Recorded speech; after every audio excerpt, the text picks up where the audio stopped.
Assalamualaikum warahmatullahi wabarakatuh.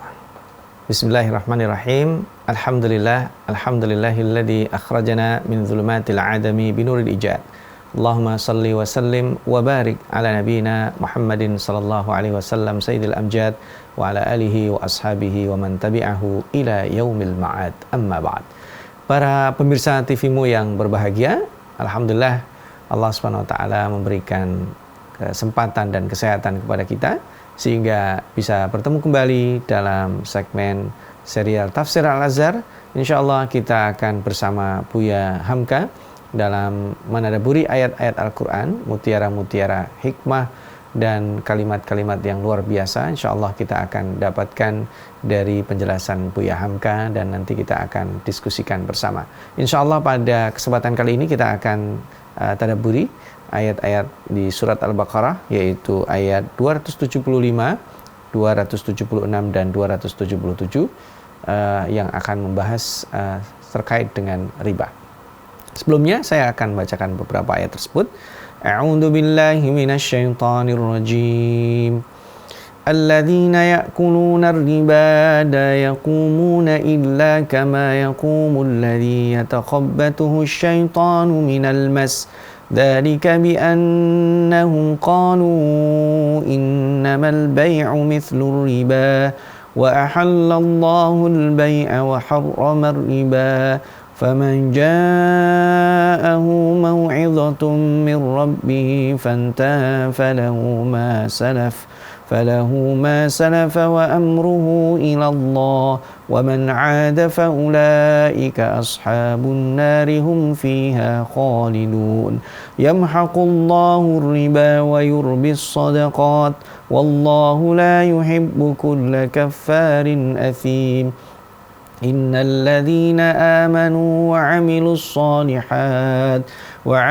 salihati wa aqamus salata wa atawuz zakata lahum ajruhum 'inda rabbihim wa la khaufun 'alaihim wa la hum yahzanun.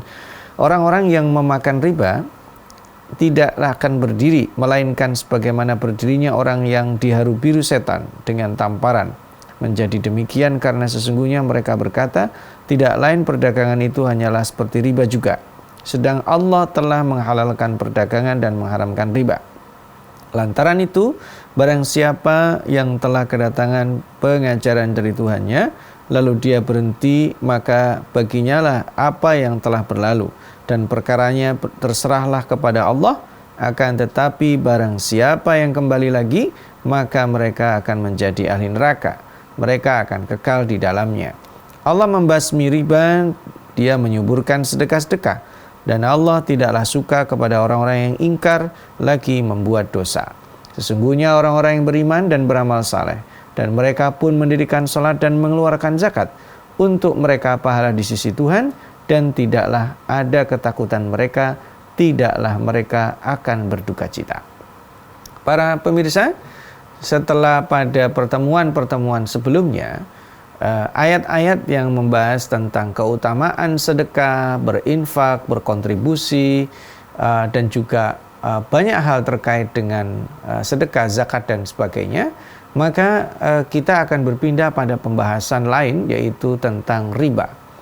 Nah, ini sangat kontradiktif sekali. Kalau yang sebelumnya adalah berasaskan kemanfaatan dan kemaslahatan, kalau ini adalah pangkalnya adalah keuntungan pribadi, monopoli, dan bersenang-senang serta tentunya di atas penderitaan orang lain. Dan itulah setelah kata Buya Hamka, setelah sampai 13 ayat Allah menunjukkan jiwa yang subur, kata Buya Hamka. Sudi memberi karena gemblengan iman yang dibentuk oleh ajaran Allah, maka Allah membuka kembali jenis kejahatan hidup zaman jahiliyah. Islam menanamkan kasih sayang di antara yang kaya dan miskin dengan menyuburkan rasa sedekah dan pengorbanan. Sedangkan jahiliyah adalah memberi kesempatan bagi si kaya menghisap darah si melarat untuk kepentingan diri sendiri. Nah, ini luar biasa. Dan itu adalah disebut riba. Apa riba jahiliyah? Dimisalkan, Buya Hamka menyebutkan, dimisalkan si A terdesak entah karena berniaga atau bercocok tanam, hartanya tidak ada, lalu dia minjam modal kepada orang yang mampu, misalkan rupiah 1.000, ini 1.000 di zaman itu ya tentunya, dan berjanji akan dibayar dalam 1 tahun. Nah, singkat cerita, setelah 1 tahun dia tidak punya uang, lalu dia datangi lagi orang yang punya piutang kepadanya.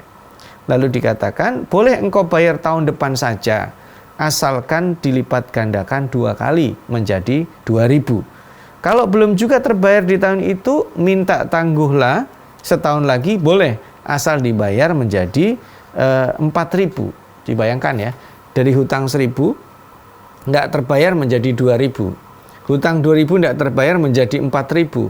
Akhirnya ini disebut dengan mencekek leher. Sehingga walau bagaimanapun dia mengangsur hutangnya, yang tinggal bertambah membuat dia semakin melarat. Ini padahal dia punya hutang pokok 1.000, kalau semakin ditunda, lipat gandanya menjadi luar biasa. Karena itulah itu disebut dengan riba jahiliyah. Riba jahiliyah adalah riba yang berlipat-lipat, riba yang dibenci oleh Allah Subhanahu wa taala. Karena itulah dalam membahas riba ini Allah tidak membahasnya dalam 1 ayat. Allah membahasnya dalam banyak ayat. Yang ayat yang kita bersamai ini nanti akan bertahap menjadi 2. Pembahasan tentang riba secara umum dan pembahasan tentang hukum riba secara bertahap pengharamannya. Maka di sini perumpamaan yang pertama yang Allah berikan, alladzina ya'kuluna riba. Kenapa Allah Subhanahu wa taala mengatakan kalimat ini makan riba? Karena makan riba itu menjadi kata umum. Ya, meskipun riba sebenarnya bukan semata-mata untuk makan, kata Buya Hamka, bahkan membangun kekayaan yang lebih dari itu, tetapi asal usaha manusia itu mulainya adalah dengan istilah cari makan. Ini Buya Hamka memberikan tanda kutip. Lalu kenapa Allah menyebutkan kata makan di dalam ayat ini? Insya Allah kita akan lanjutkan penjelasan Buya Hamka, para pemirsa, setelah kita jeda sejenak yang berikut ini. Para pemirsa TVmu yang berbahagia, jadi sebenarnya kata makan itu juga umum ya, bukan makan dalam istilah tradisi kita memasukkan sesuatu ke dalam mulut kita. Ini adalah terkait dengan pribadi ya. Ya, hidupnya orang yang susah, walaupun bunga uangnya dari riba itu berjuta-juta. Jadi orang yang memakan riba, dia mendapatkan harta yang sangat banyak, hidupnya tetap akan susah. Dan Allah Subhanahu wa taala menegaskan di sini, illa kama yaqumul ladzi yatakhabbathu syaitanu minal mas. Jadi orang itu tidak bisa berdiri tegak. Ya, karena sekalipun dia banyak harta, dia memiliki segala-galanya, mungkin dia cemas ya, dikatakan di sini, dia tidak merasakan kenikmatan dalam jiwanya. Dan dia menghisap orang ya. Kemudian selalu kacau, gelisah karena ditampar setan, karena bahasa Buya Hamka. Merasa takut kalau uangnya tidak dibayar orang. Padahal dia sudah punya uang, tapi dia punya piutang di tempat lain, sehingga kemudian dia melakukan hal-hal yang kasar ya, misalnya menagih dengan kekerasan dan sebagainya. Perasaan halus di dalam hati nuraninya itu tertekan, sehingga pemakan riba yang usianya sudah 60 tahun sampai hati menyesakkan piutangnya kepada orang yang berutang, walaupun orang itu dalam keadaan sakit keras. Jadi hatinya menjadi keras dia tidak punya empati. Kerap kali si tukang riba tidak ingat lagi menjegesi. Ini bahasa Batak yang artinya pantas ya. Jeges itu pantas. Jadi dia punya duit banyak tapi kurus, krempeng. Ya karena banyak pikiran, bajunya kotor, ya, tampangnya juga muram, jadi tidak ada wajah-wajah yang ceria. Ya. Mengapa sampai demikian? Karena mengapa sampai digambarkan kerasukan setan? Karena setan itu bengis, ya, setan itu melotot, penuh benci, setan itu adalah bermulut manis, tetapi sesungguhnya dia adalah siap menghisap atau membunuh. Maka di sini kerasukan setan, yatakhabbatuhu minasyaiton minal mas, di sini kerasukan setan itu bukan sekedar kayak orang kerasukan jin ya. yang dia tidak bisa mengontrol dirinya, tapi dia juga akan dipermalukan karena mohon maaf kalau ada orang kerasukan itu kenapa perlu diisolasi, perlu disendirikan, karena bisa jadi dia melakukan tingkah yang tidak layak, makanya tidak perlu diekspos. Kalaupun kita melakukan pengobatan dengan meruqyah, sebaiknya juga tidak dilakukan secara live, karena itu bisa jadi mempermalukan orang itu. Dan ini gambaran kalau orang yang makan riba kayak begitu diketahui orang, dia pasti malu. Padahal duitnya banyak. Padahal yang disebut dengan kehormatan itu lebih mulia daripada yang disebut dengan harta itu. Akan tetapi barang siapa kembali lagi, ya ini kan sama, harusnya orang itu bertaubat. Tapi kalau dia kembali lagi melakukan itu, maka dia akan kekal di dalamnya. Dan ini periodisasi dalam pengharaman riba itu sebenarnya Allah mulai dari sesuatu yang lembut, ya, bahwa harta yang tumbuh dari riba tidak berkembang. Allah Subhanahu wa taala membenci orang Yahudi, dan di antara sebab dibencinya itu karena mereka berinteraksi dengan riba. Jadi halus sekali. Karena terkait dengan interaksi dengan harta itu akan membuka topeng atau karakter manusia. Jadi para pemirsa, kalau kita ingin tahu watak seseorang, Umar bin Khattab juga sudah berpesan, kalau kamu ingin tahu watak seseorang, tidak cukup kamu lihat dari tongkrongannya, dari tampilannya, dari gaya bicaranya, maka kamu lakukan beberapa hal, di antaranya adalah berinteraksilah keuangan dengannya. Jadi ada dengan melakukan perjalanan jauh, ya, menginap bersama dia, jadi tahu bukan hanya day to day, tapi menit ke menit, ya, waktu ke waktu. Nah, ketika berinteraksi dengan uang, ini akan tersingkap sikap dan sifat asli seseorang. Dia amanah atau tidak. Maka orang yang memberlakukan riba pada hakikatnya bukan sekedar kehilangan amanah, orang ini adalah orang-orang yang culas, orang-orang yang kerasukan setan, orang-orang yang memiliki mental eksploitatif, bagaimana mengeksploitasi orang yang ada di sekitarnya untuk kepentingan dirinya. Dan karena itu disebut dengan kejahatan jahiliyah. Nah, riba, kata Buya Hamka, salah satu kejahatan jahiliyah yang hina. Riba tidak sedikit pun sesuai kehidupan orang beriman. Kalau di zaman yang sudah ada melakukan itu, sekarang karena menjadi muslim, maka hentikan, karena itu akan menghinakan. Kalau tidak berhenti, dosa yang lama tidak akan diampuni oleh Allah. Ya, bahkan harta dari keuntungan riba itu, yang seseorang mendirikan rumah, tidak akan membuatnya menjadi tenang. Ya, mulai sekarang orang-orang yang sudah berinteraksi dengan riba, hentikanlah, kata Buya. Karena kalau tidak berhenti, maka Allah sudah mengancam di situ. Allah membasmi riba dan menyuburkan sedekah. Nah, ini sebagai kebalikannya. Supaya kita tidak dekat dengan riba, caranya ya dengan sedekah. Jadi kita sudah tunaikan zakat, bagus. Tapi supaya kita tidak dekat-dekat berinteraksi dengan riba, baik sebagai pelaku ataupun sebagai korban atau sebagai orang yang setuju, maka bersedekahlah. Karena riba itu mesti dikikis habis, karena merupakan pangkal kejahatan yang akan menumbuh suburkan sifat individualistik sendiri-sendiri dan tidak bisa bekerja sama. Nah, manfaat sedekah itu akan menyuburkan bantu-membantu. Maka celaka masyarakat orang kaya yang hidup dari riba. Kalau masih juga timbul riba di tengah masyarakat, maka itu disebut sebuah pengingkaran yang menolak kebenaran, dan berarti dia adalah menantang Allah Subhanahu wa taala. Maka tentu ancaman yang Allah berikan pada kes-kes yang tadi disebutkan ini akan terkait dengan ayat terakhir di 277, ya, ketika Allah menyebut di ayat 276, yamhaqullahu riba wa yurbis shadaqat wallahu la yuhibbu kulla kaffarin athim, karena Allah tidak menyukai orang yang sudah diberi peringatan dia masih tetap melanjutkan.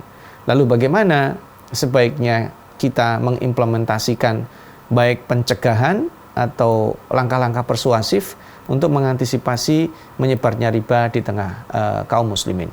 Kita lanjutkan insya Allah setelah jeda berikut. Para pemirsa TV-mu yang berbahagia, tentu solusi dari kita melakukan trik untuk menjauhi riba tadi sudah disebutkan, yaitu dengan sedekah. Tapi secara normatifnya, orang-orang yang beriman dan beramal saleh, itu yang di ayat terakhir yang Allah sebutkan di sini ya. Innalladzina amanu wa amilus solihat wa aqamus shalah wa atawuz zakah.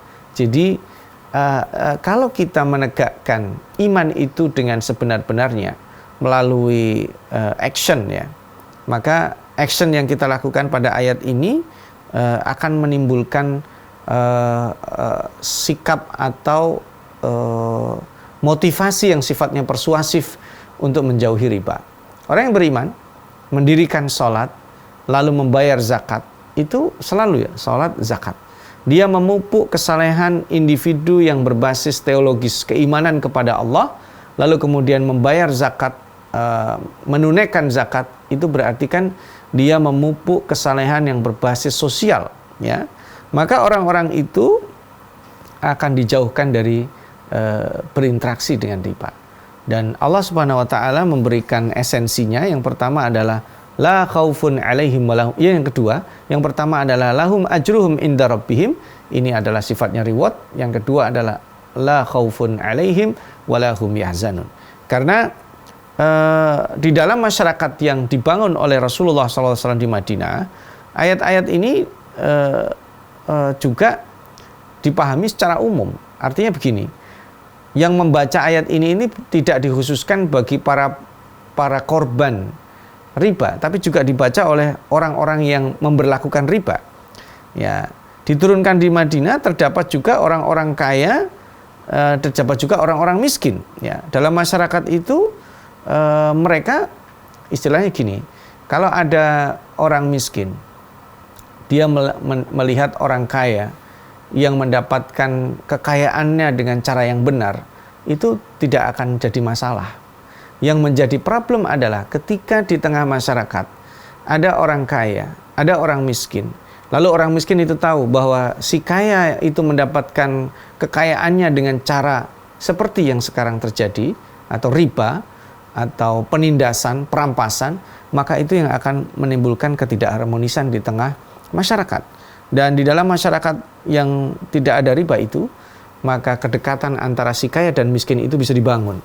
Maka ta'awun, kerjasama, kebaikan yang mungkin akan dihasilkan dari potensi-potensi positif itu terjadi ketika sekat-sekat sosial bernama kekayaan itu hilang sih tidak, tetapi kemudian difahami sebagai sebuah sunnatullah, perbedaan nasib, ya, kondisi, dan itu akan menjadi sesuatu yang sangat wajar. Sebagaimana di tengah masyarakat juga ada orang yang mudah paham, ada yang sulit. Ada orang pintar, ada yang biasa saja. Ada orang kaya banget, ada orang kaya, ada orang sedang, ada orang miskin. Itu menjadi normal karena perbedaan itu menjadi fakta yang tidak bisa dihindari. Tetapi kemudian yang menyebabkan mereka bisa dieratkan, bisa dirajut adalah kebaikan-kebaikan sosial yang tidak terpisah dengan kezaliman. Maka ketika itu disebut sebagai sebuah utopis, kata Buya Hamka. Ada orang berkata masyarakat seperti itu disebut hayal, di zaman modern itu tidak berlaku demikian, maka itu adalah gambaran bahwa kita mungkin merasa frustasi. Padahal Rasulullah SAW itu membangun masyarakat seperti itu juga tidak di tengah masyarakat yang ideal. Artinya apa? Ribal jahiliyah itu ada pada waktu itu, bukan tidak ada. Jadi ada orang yang mengambil keuntungan sangat-sangat luar biasa, mengisap rakyat miskin itu sangat luar biasa, tapi kemudian menjadi struktur sosial yang sehat ketika Rasulullah SAW memimpin sebuah komunitas di Madinah dan menghasilkan generasi-generasi yang sangat luar biasa. Masyarakat modern tidak akan mungkin berlepas diri dari istilah pinjam meminjam, ya. Tidak akan mungkin berlepas diri dari peredaran uang. Tetapi yang harus kita ingatkan adalah bahwa segala macam transaksi yang kita lakukan itu tentunya harus dijauhkan dari unsur riba, terutama adalah riba al-jahiliyah. Nah, kita perlu sadar bahwa ada orang-orang yang ingin menepis ini. Ada orang-orang yang ingin menyamakan. Apa sih sebenarnya esensi diharamkannya riba? Toh kemudian riba dengan tidak riba itu juga tidak banyak efeknya. Itu yang bukan hanya zaman sekarang kita rasakan. Buya Hamka juga menyebutkan itu, bahwa orang-orang itu ingin tidak ingin bahwa Islam itu hadir untuk merekatkan segala lapisan masyarakat itu. Islam ingin supaya hal-hal tadi itu tidak menjadi penyebab kesenjangan sosial yang melebar sehingga struktur sosialnya tidak sehat. Dan karena bercermin ini, kita tidak boleh putus asa, kata Buya Hamka. Dengan bercermin pada ayat ini, orang beriman jangan putus asa di dalam keinginan menegakkan masyarakat Islam berdasarkan iman dan amal saleh, salat dan mengeluarkan zakat. Ya, karena terpesona dengan kapitalisme, dengan gemerlapnya peradaban materi, sehingga kita menghalalkan riba dan menganggap biasa monopoli, penindasan terhadap rakyat-rakyat jelata. Sehingga tentu keberpihakan kita kepada fakir miskin dan memerangi riba itu menjadi sangat dibutuhkan. Tapi tentunya itu tidaklah mudah, para pemirsa TV-mu yang berbahagia, karena arus ekonomi syariah hari ini berkembang tetapi tidak sesuai dengan ekspektasi, masih sangat lemah. Dan bahkan konon kalau tidak salah ya, silahkan bisa para pemirsa juga ikut membaca bahwa nasabah salah satu bank Islam terbesar di Indonesia ini sendiri, mereka bergabung dengan bank Islam tersebut, bank syariah tersebut, tentu profit oriented, jadi keuntungan, bukan mereka menginginkan jauh dari riba atau berinteraksi secara Islam. Mudah-mudahan dengan insert hari ini terkait dengan ayat-ayat riba yang Allah Subhanahu wa taala ingin kita menjauhinya, bisa menjadi kita semakin dekat dan hati-hati di dalam menjemput rizki yang Allah sediakan secara baik. Kita jemput rizki tersebut dengan thayyib, dan kemudian kita distribusikan juga secara thayyib. Nasrun minallah wa fathun qarib wa basyiril mu'minin. Wassalamualaikum warahmatullahi wabarakatuh.